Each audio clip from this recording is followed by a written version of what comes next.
For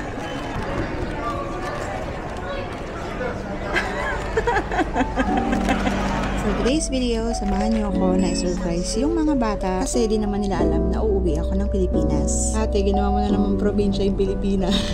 Para saan pa kasi ang multiple entry visa, di ba? Hindi ka gamitin.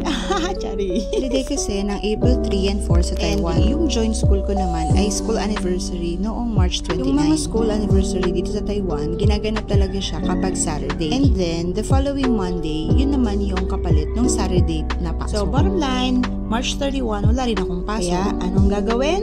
Mag-de-leave.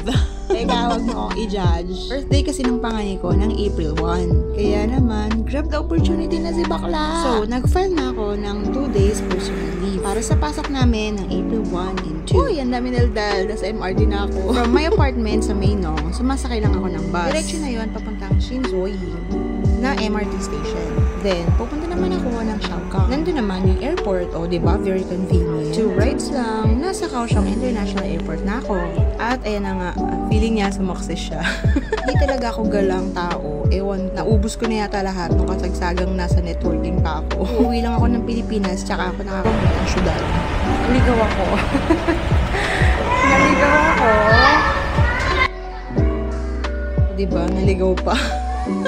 Kasi nga, hindi ko naman matandaan paano pumunta doon. I mean, bababa ako doon sa station kung nasaan yung Kaohsiung International Airport. Susundan ko lang yung may mga maleta. Ate, wala na nilakad ko.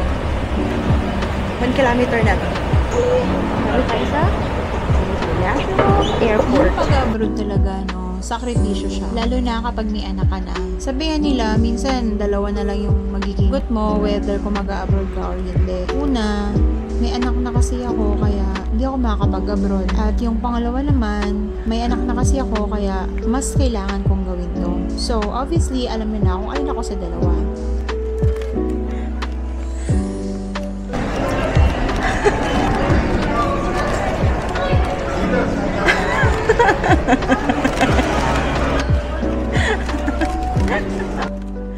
Nakakatawa lang kasi like sa ibang bansa, sa Taiwan, pwede kang umuwi kapag gusto mo or kapag kailangan mong umuwi ng Pilipinas. Lalo na syempre may mga anak na ako. Ako din yung concept na kapag special occasion, sama-sama kami.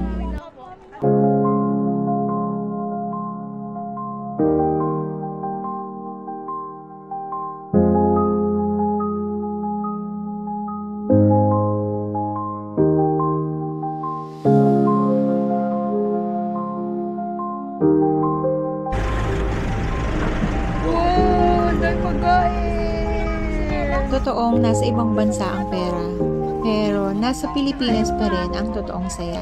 At nasa Taiwan naman ang multiple visa. Kaya sabi ko nga, lulubos-lubusin ka na. Pag may pagkakataon, book na, ganun. Lalo na kapag may mahalagang okasyon. Kasi iba pa rin talaga ang presensya.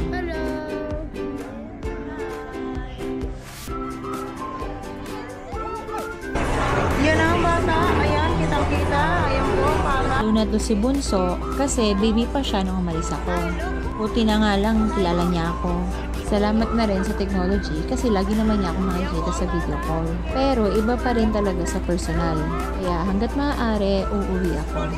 Mamahal, mommy. Hoy, ba't may ganon? Iba yon.